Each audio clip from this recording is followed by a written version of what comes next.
자, 그러면, 자, 그러면 이제 그 부분 할게요. 자, 문화통치 실성을 보면요. 일단은 이제 그 신민일치하고 기독교 단체 탄압 사건 있죠?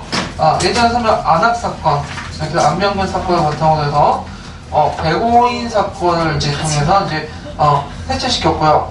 그 다음에 이제 위협적인 통치 내용 보면 이제 그 일본 관림이 그 학교 교훈까지도 제복을 입고 칼을 찼다. 패거만 착용했다는 거죠. 네. 자, 그 다음에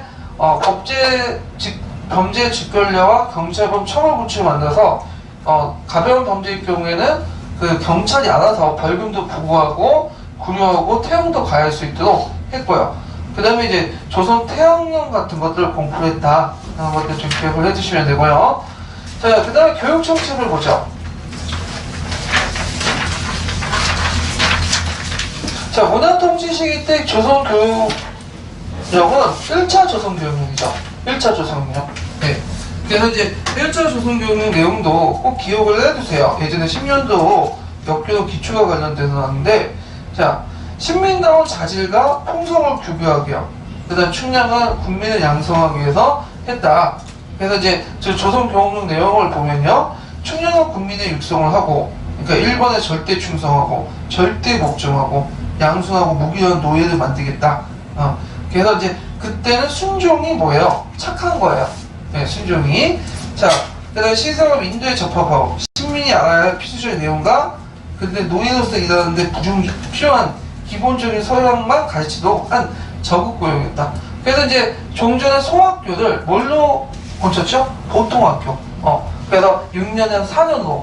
그건 뭐냐면 요 정도는 그냥 알면 보통한다. 응? 보통이다. 요 정도만 알아라는 뜻이야. 보통교육은. 그래서 이 보통교육은 이 정도만 가르치면 된다는 의미죠. 그래서 보통의 지식과 기능을 부여하고 국민들 성격을 하며 국어를 널리 복잡한다. 요때 국어는 뭐죠? 일본어예요. 일본어. 네. 그래서 이제 근데 자, 시덕교육과 이제 전문교육이 있는데 주로 보통교육과 시덕교육에 초점을 맞춰갖고 한다. 그래서 자기가 일을 시킬 때 알아듣고 일을 할 수 있을 정도만 교육시키겠다. 그런 내용이죠. 그래서 이제 그 동아와 차별의 시민지 교육을 실시했다. 이 말은 뭐냐면 일본어와 그 다음에 이런 것들을 강조해 동아시키고 또 한편으로는 일본인과 다른 교육 체계를 선택을 해요. 그래서 우리나라 그 사람들은 고등학교, 그 다음에 고등보통학교, 전문학교 이렇게 나가죠. 근데 이제 이에 반해서 일본인들은 좀 더 윗단계, 고등보통학교 좀 윗단계 소학교, 그 다음에 고등보통학교보다 좀 윗단계 중학교, 그 다음에 대학교. 그런 이원적인 그 교육체제를 실시했다는 거죠. 그러면 이런 이원적인 교육체제가 언제 끝날까요? 이건 3차 조선교육령 때 끝나죠. 네, 내선일치라는 힘으로 끝나게 되죠.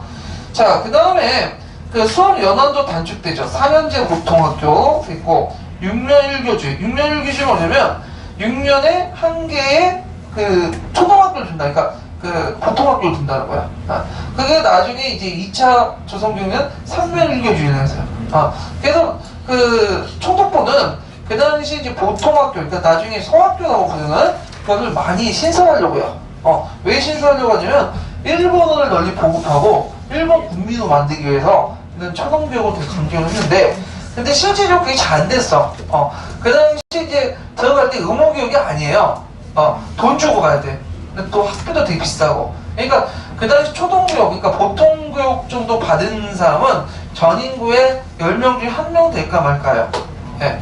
그러니까 일본어 보급이 제대로 됐겠어, 안 됐겠어요? 안 됐겠죠? 그래서 나중에 이제 1940년대 들어가면 우리나라 사람 동호하는데 일본어를 이제 얘기했는데 일본어 못 알아듣으니까 한국어를 얘기해. 한글 쓰고.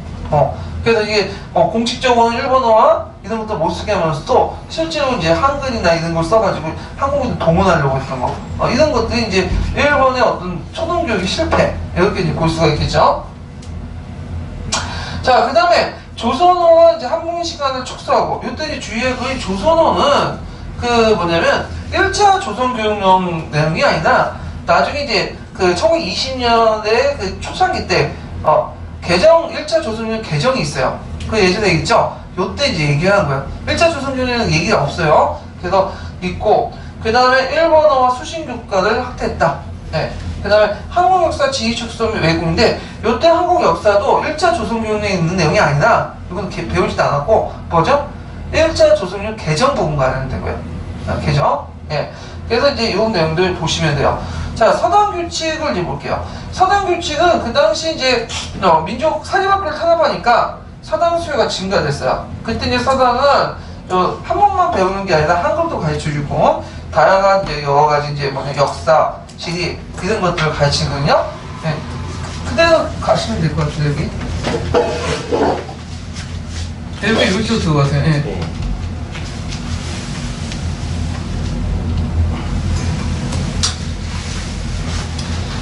그래서 이제 이 서당의 그 중심 민주공동에 학살이 되니까 안 되겠다 해갖고 서당의 성립과 5년의 간섭을 해요. 그 서당 규칙을 공부하고 그래서 서당의 개서는 도지사의 인가를 받아들며 그래서 서당에 사용된 교과서는 꼭 총독부가 편찬된 걸 사용해야 된다. 이렇게 명시해 놓죠. 이거는 그래서 서당을 억압하기 위해서 뭘 한 거야? 보통학교를 많이 지으려고 한 거죠. 그래서 이제 삼면유주의 이런 것들이 나오게 되는데 그 다음에 사립학교 규칙 공포, 개정 사립학교를 내서 사립학교를 억제하죠. 그래서 사립학교 세울 때는 꼭 누구의 허가를 맡아야 되죠? 네? 총독부의 허가를 맡아야 되고 만약에 총독부의 허가를 맡더라도 도중에 취소할 수 있어. 그래서 많은 이제 민족주의적인 어떤 사업들을 정리를 했다. 이렇게 좀 기억을 해두시면 될 것 같아요. 자, 언론적지는 1910년대에 완전하게 암흑기야. 이 시기는요. 그래서 이제 그때는 총독부 기관이 매일신보. 매일신보 뭐죠? 대한매일신보를 나중에 사들인 거죠. 그 다음에 중해위학신보, 천도교회 간보 정도만 이거 되게 친일적인 신문 외에는 없었다. 이렇게 이제 보시면 되겠죠. 자, 문화통치 넘어갈게요. 문화통치 넘어가기 전에 잠깐 교과서 안 읽은 것 같은데 니베드 교과서 읽으면서 정리 좀 해볼게요.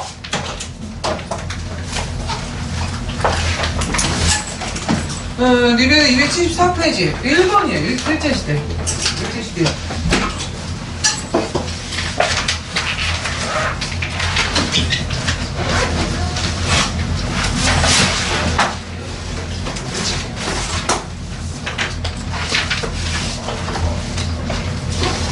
몇 페이지예요? 274요.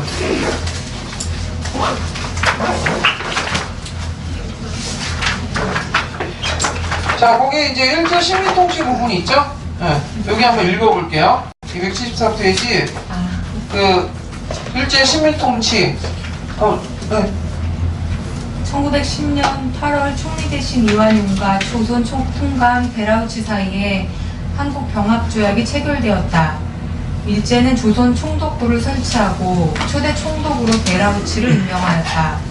육군과 해군의 대장 가운데 임명된 조선 총독은 행정, 입법, 사법, 군사권 등에 걸쳐 전권을 행사하였다.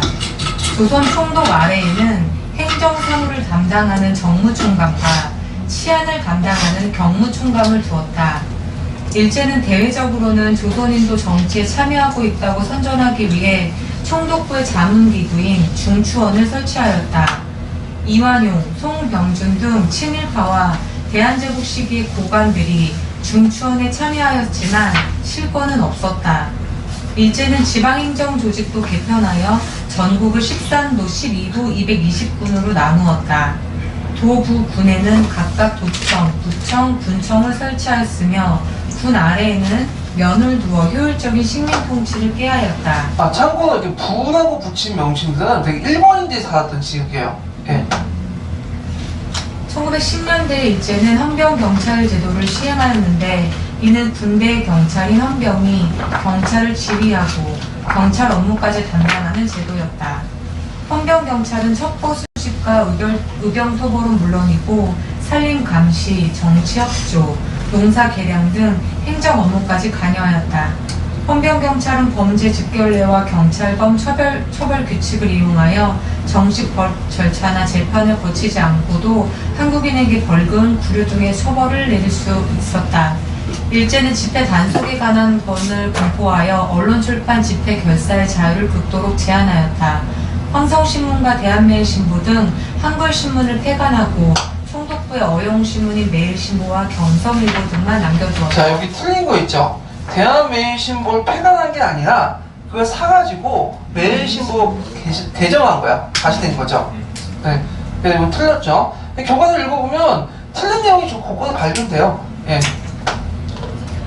총독부의 어용신문인 매일신보와 경성일보 등만 남겨두었다. 총독부는 1912년에 조선 태양령을 공포하여 합법적으로 우리나라의 독립운동가는 물론이고 일본 형사범까지도 가혹한 태양령으로 다스렸다. 한편 일제는 1911년 제1차 조선교육령을 발표하여 일제 식민통치에 순응하는 인간 육성을 목표로 하는 교육을 시행할 것임을 분명히 하였다. 네, 그 밑에 이제 그 경찰범 처벌 규칙과 조선 태양령 그 세행 스위치 이러는데 이때 이제 경찰이 기소권과 재판권도 동시에 가지고 있었다. 이렇게 이제 보시면 되겠죠. 자, 질문 하나 있는데요. 지방지도 보게 되면 예. 도, 부, 군 해가지고 이게 예. 도 밑에 부하고 군이 그 병렬적인 건가요? 그러면? 아니죠. 도 밑에 부와 군이 있죠. 도하고 부가 예, 도 동일하게. 예. 그래서 이제 나중에 부협의회 같은 것들 설치했잖아요. 근데 되게 보면 그쪽 동네는 일본인들 거주 지역이에요. 그래서 그 일제시대 때는 일본 거주 지역하고 한국인 거주 지역이 분리돼 있었거든요. 부는 되게 일본인도 거주 지역이고, 그 다음에 도시구역 안에서도 정이라고 부르는 거, 마치라고 부르는 것은 다 일본인들이 주로 거주했던 곳이고, 우리 사람들은 동이라고 불렸어요. 동이라는 명칭이 이제 일제시대 때 한국인들이 살았던 지역을 말하고. 그러니까 부 밑에 군이 있는 것이 아니라 별도로 네, 군하고 따로 있는 거예요. 네. 부에는 일본인들이 많이 네, 살아요. 그렇죠. 자, 그래서 이렇게 보고요. 문화통치 넘어갈게요. 자, 문화통치도 한번 교과서 읽고 계산차례나 읽고 시작할게요. 자, 296페이지